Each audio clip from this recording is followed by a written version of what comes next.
오송 지하차도 참사의 진상규명을 요구하는 시민대책위원회가 구성됐습니다. 이런 가운데 경찰은 국가와 지자체가 책임을 전가하고 있다며 릴레이 시위에 돌입했습니다. 이호강 제방 붕괴 공동조사 결과가 나왔습니다. 임시 제방 높이가 낮게 시공된 점과 연기된 하천 정비 사업을 지적했습니다. 전교조가 교사들로부터 제보받은 교권 침해 사례를 공개했습니다. 수업 중 폭언 폭행 위협에 술 마시자 사적 연락까지 이틀간 80건 넘게 접수됐습니다. 창조적 지성을 주제로 최재천 교수의 인문학 강의가 열렸습니다. 사회를 바꾸고 이끌어가는 힘은 토론과 대화에서 나온다고 역설했습니다. 여러분 안녕하십니까. CJB 8시 뉴스 시작합니다. 청주 오송 지하차도 참사의 진상규명을 요구하는 시민대책위원회가 꾸려졌습니다. 이태원 참사 유가족도 현장을 찾아 연대의 뜻을 밝히고 오송 참사 유가족을 위로했습니다. 이런 가운데 경찰은 국가와 자치단체의 책임을 자신들에게 떠넘긴다며 릴레이 시위를 펼쳤습니다. 박원 기자입니다. 책임자를 처벌하라! 청주 오송 지하차도 참사 유족과 충북 지역 시민단체, 노동단체가 충북도청 앞에 모였습니다. 시민대책위원회 출범을 선언하며 성역 없는 진상규명과 책임자 처벌을 요구했습니다. 진상규명과 책임자 처벌을 요구하는 것은 또 언제 올지 모를 오늘과 같은 참사를 더는 마주하고 싶지 않기 때문입니다. 이태원 참사의 유족도 연대에 동참했습니다. 합동분향소를 찾아 조문하고 오송 참사가 이태원 참사와 판박이라며 유족들을 위로했습니다.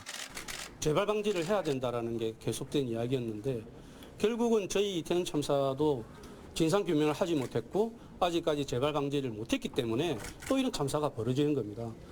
진상규명을 촉구하는 목소리가 커지고 있지만 책임 소재를 둘러싼 일선 경찰의 반발도 터져나오고 있습니다. 전국경찰직장협의회는 국가와 자치단체의 책임을 경찰에게 떠넘기고 있다며 세종정부청사에서 릴레이 시위에 들어갔습니다. 오송파출소에는 전국직장협에서 보낸 응원 화환이 줄을 잇기도 했습니다. 종합적이고 입체적인 고려 없이 현장 경찰관에게만 책임이 있다거나 책임을 지우려 하는 일이 있어서는 절대 안 됩니다. 이렇게 뒤숭숭한 상황에서 경찰 수사본부는 검찰의 본격 수사로 역할이 애매해지면서 사실상 해체 수순을 밟고 있습니다. 경찰은 중복 수사에 따른 비효율을 방지하기 위해 수사본부를 팀으로 축소시키고 앞으로 검찰과 협조해 나갈 것이라고 밝혔습니다. CJB 박원입니다. 오송 지하차도 참사 전날 충청북도 도로관리사업소의 간부급 직원들이 규정을 어기고 비상근무를 서지 않았던 것으로 드러났습니다. 충청북도는 참사 하루 전인 지난 14일 오후 4시 40분 비상 3단계를 발령하고 부서별로 자체 24시간 근무표를 세워 비상근무에 들어갔지만 도로관리사업소의 책임자 3명은 이를 어긴 채 퇴근했던 것으로 국무조정실 감찰 결과 확인됐습니다. 이에 대해 국무조정실은 관련자들을 추가로 수사 의뢰할 방침입니다. 오송 지하차도 참사가 발생하기 전날 이미 제방이 무너질 것 같다는 내용의 119 신고가 접수됐던 것으로 확인됐습니다. 더불어민주당 천준호 의원실이 공개한 119 상황실 녹취록에는 참사 전날인 14일 오후 5시 20분쯤 119에 전화를 건 남성이 제방이 허물어질 위험이 있어 보이고 그렇게 되면 오송 일대에 물난리가 날 것 같다는 신고를 접수했고 당시 전화를 받은 대원은 현재 모든 대원이 출동 나가서 인력이 없다. 구청에 전화를 해보시는 건 어떻겠냐는 답변을 한 것으로 나와 있습니다. 한편 지하차도가 침수되기 40여 분 전인 오전 7시 50분에도 미호강에 물이 넘쳐 큰일이 벌어질 것 같다는 내용의 신고가 접수됐던 것으로 확인됐습니다. 오송 지하차도 참사의 직접적인 원인으로 미호강 임시 제방 붕괴가 지목되고 있는 가운데 도내 환경단체와 교수 등이 참여한 민간 공동조사단이 오늘 조사 결과를 발표했습니다. 제방 높이가 낮게 시공된 것과 하천 정비 사업을 빨리 진행하지 않은 점을 지적했습니다. 조용광 기자입니다. 공동조사단은 미호강 임시 제방 붕괴의 원인 중 하나는 당시 홍수 수위보다 낮게 축조됐기 때문이라고 밝혔습니다. 임시 제방 높이는 29.74m로 당시 홍수 최고 수위 29.87m보다 낮았고 기존 제방보다는 1.71m가 낮게 축조됐습니다. 조사단은 미우천교의 상판 교량이 기존 제방구보다 낮게 시공된 것도 상식적이지 않다고 지적했습니다. 교량 상판 하부 고도가 기존 제방구보다 낮게 시공이 되고 있습니다. 이번 홍수 최고 수위 28.87m보다 큰 홍수가 발생하게 되면 유사한 홍수 피해를 겪을 강폭을 넓히는 하천 정비 사업도 지연된 걸로 드러났습니다. 2011년 미우천 강회지구 하천 정비 사업이 확정돼 2021년 완공 예정이었지만 행복청과 철도공단이 시행하는 오송 청주 간 도로 확장 공사와 충북선 개량 공사로 인해 2020년 1월 정비 사업이 중단됐습니다. 계획대로 병목 현상이 발생하는 350m의 좁은 강폭을 610m로 넓혔다면 범람을 막을 수 있었다는 겁니다. 또 충북과 경남 등 일부 시도가 정부에 요청한 하천 준설 필요성도 공감했습니다. 환경단체 시각으로 볼 때는 하폭을 넓히는 것이 통수량에 더욱 결정적이다고 보는 거예요. 그죠? 거기에 필요하면 준설도 같이 갈 수 있다. 조사단은 행복청과 충청북도, 청주시의 공동 책임론도 제기하며 무엇보다 갈수록 심각해지고 있는 기후변화로 인한 재난 대응 시스템을 재정비해야 한다고 강조했습니다. CJB 조윤광입니다. 서울 서희초 교사의 죽음을 계기로 교권을 바로 세우자는 목소리가 커지고 있습니다. 교단의 권위가 얼마나 땅에 떨어져 있는지 전국에서 들려오는 교권 침해 사례가 충격을 주고 있는데요. 충북도 예외가 아니었습니다. 진기웅 기자입니다. 전교조 충북지부가 기자회견을 열어 지난 이틀간 제보받은 교권 침해 사례를 공개했습니다. 수업 중 학부모가 교실로 찾아와 학생들 앞에서 폭언과 폭행 위협을 하고 지도 과정에서 학생이 교사에게 욕을 하고 뛰쳐나갔는데도 학부모는 해볼 테면 해보라며 감싸고 돕니다. 술을 마시자거나 돈을 빌려달라며 사적인 연락을 일삼는 등 이틀간 접수된 교권 침해 사례만 80여 건에 달합니다. 교권 침해가 발생해도 일선 학교에선 교사가 참을 하는 식의 대응이 대부분이고 교권보호위원회도 거의 열리지 않습니다. 심한 경우에는 일단은 사과해라.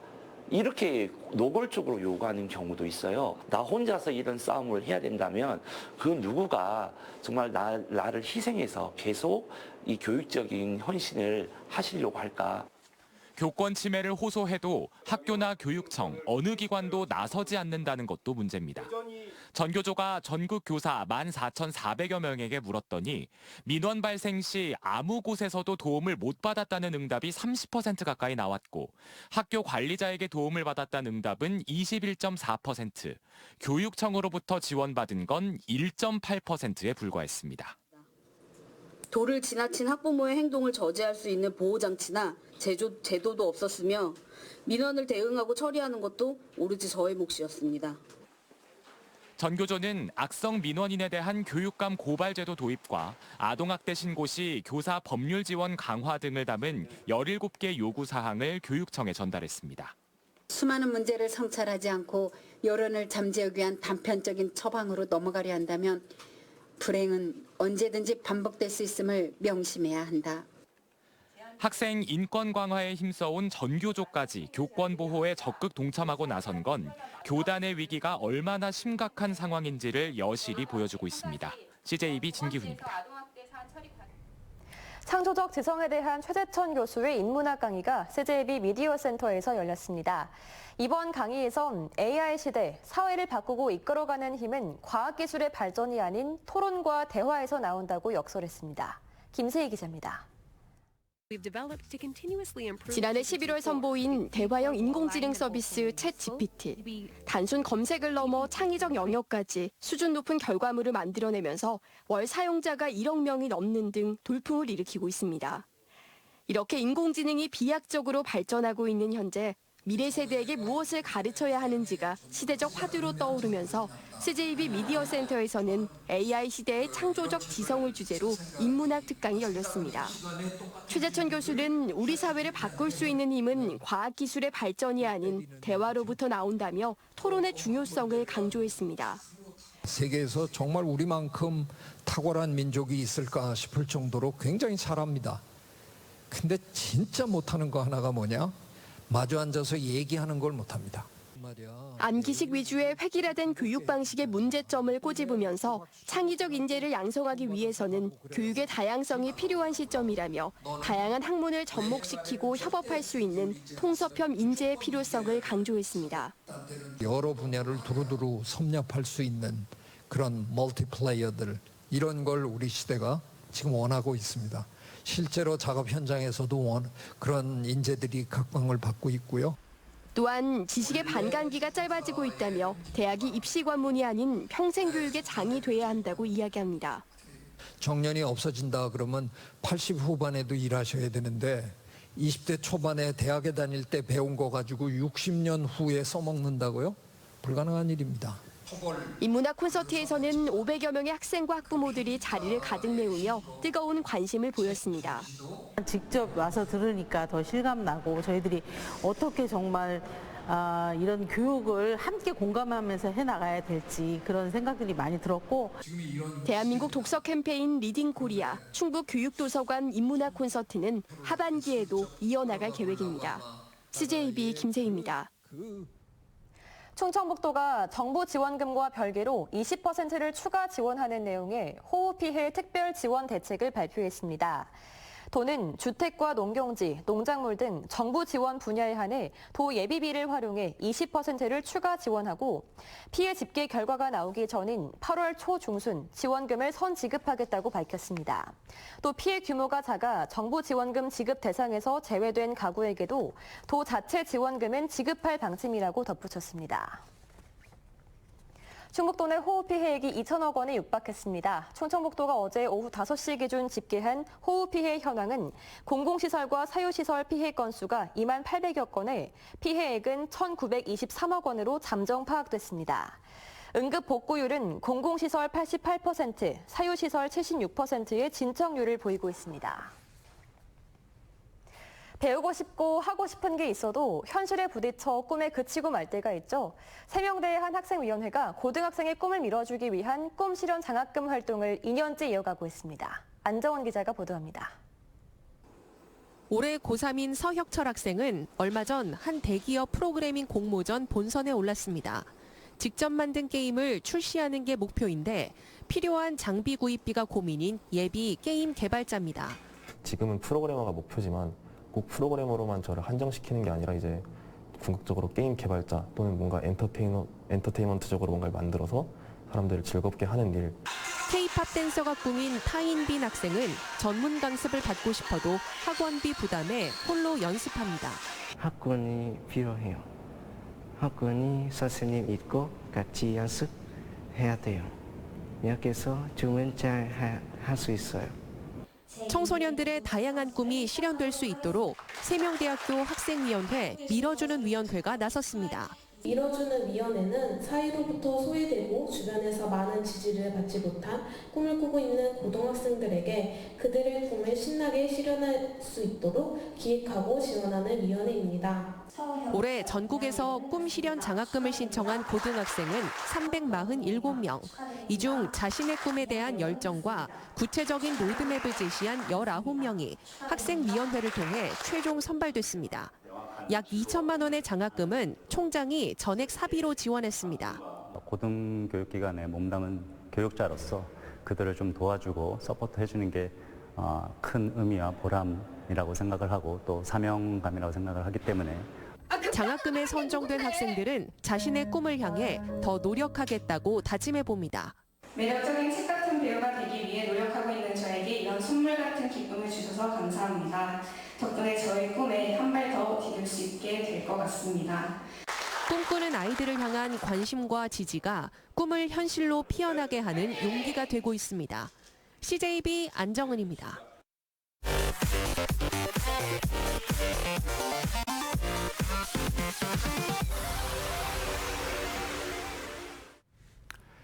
K리그2 충북 청주FC가 최근 BPL을 입은 청주 강내면을 찾아 복구 작업에 동참했습니다. 최윤견 감독을 비롯한 선수들과 사무국 직원 등 약 60명은 침수 피해를 입은 농가와 소상공인을 찾아 밭고랑을 만들거나 상점의 자재 정리 작업에 손길을 보탰습니다. 최윤겸 감독은 충북을 연고로 하는 구단으로서 지역민들의 아픔을 함께하기 위해 봉사활동에 나섰다고 밝혔습니다. 한편 충북 청주FC는 현재 13개 구단 중 8위에 올라 있으며 8경기 연속 무패 행진을 기록하고 있습니다. 오늘도 수재민들을 돕기 위한 값진 성금이 모아졌습니다. 충북경제포럼 이재진 회장과 일동이 수재민들이 하루속히 일상을 되찾을 수 있도록 정성을 보태고 싶다며 2,190만 원을 CJB를 통해 대한적십자사 충북지사에 지정 기탁했습니다. 바르게 살기 운동 충청북도 협의회 전대수 회장과 회원들도 절망에 빠진 수재민들을 조금이라도 위로하고 싶다며 1,000만 원을 모아주셨고, 바르게 살기 운동 부회장인 정우통상 정우용 대표이사도 1,000만 원의 성금을 적십자사 충북지사에 지정 기탁했습니다. CJB는 충북 공동모금회와 제9협회 계좌를 통해 집중호우 피해 이웃 돕기 성금을 모금 중에 있습니다. 집중호우로 어려움을 겪고 있는 이웃들이 희망을 되찾고 빠르게 일상을 회복할 수 있도록 많은 참여 부탁드립니다. 충주시가 지난 6월 우박 피해를 본 농가에 총 18억 6,600만 원 상당의 재난지원금을 지급합니다.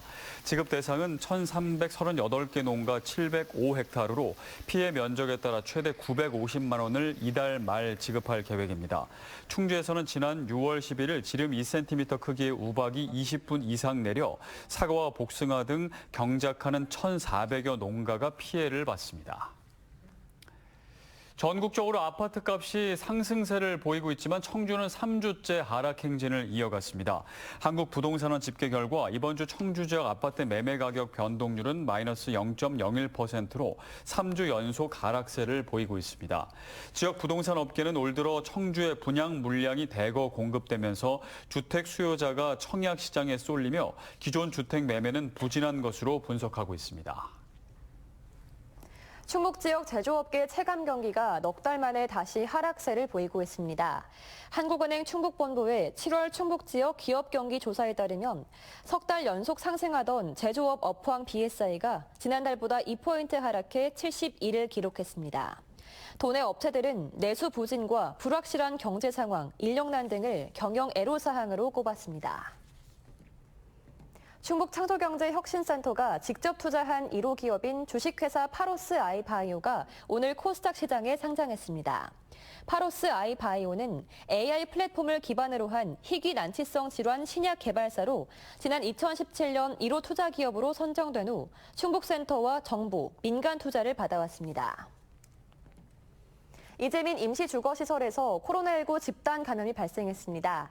충청북도는 임시주거시설인 괴산군 간물면 오성중학교에서 지난 24일 80대 입소자가 발열 증상을 보인 후 입소자 전체에 대한 전문가용 신속 항원 검사와 PCR 검사를 통해 지금까지 8명이 확진 판정을 받았다고 밝혔습니다. 확진자는 병원과 자택에서 격리치료 중인 가운데 오성중학교에는 오늘 기준 14명이 머물고 있습니다.